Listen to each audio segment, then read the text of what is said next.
À 19 h, quand le gymnase des Marboulus ouvre ses portes, ils sont déjà 3 à avoir trouvé refuge à Bessancourt. À partir de ce mercredi soir, ce site devient un lieu d'accueil d'urgence pour ceux qui n'ont pas d'abri. Avec le niveau 2 du plan grand froid activé lundi soir, la préfecture du Val d'Oise a sollicité l'aide des communes. Pour le maire Jean-Christophe Poulet, il était naturel de répondre à cet appel à la solidarité. Nous avons été sollicités en décembre par la préfecture pour savoir si on avait des locaux à mettre à disposition dans le cas où les températures de cet hiver devenaient trop basses, extrêmes. Et donc nous, on a dit que oui, qu'on avait un gymnase à mettre à disposition si les conditions le nécessitaient.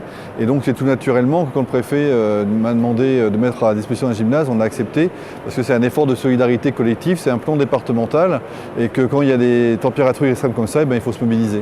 50 personnes peuvent être prises en charge ici, uniquement des hommes seuls.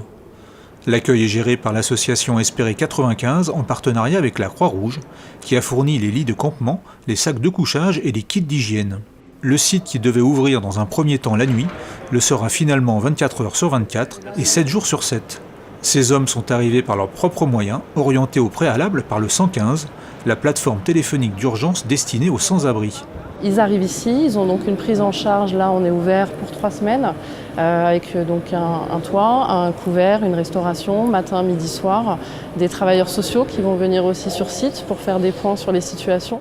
6 communes du département se sont pour l'instant portées volontaires pour mettre à disposition des bâtiments de la ville. Un chiffre qui devrait augmenter ces prochains jours. Les différents sites doivent normalement rester ouverts 3 semaines, sauf si les conditions météorologiques nécessitent une prolongation de son ouverture. Pour la première nuit, le gymnase de Bessancourt a mis à l'abri une vingtaine de personnes.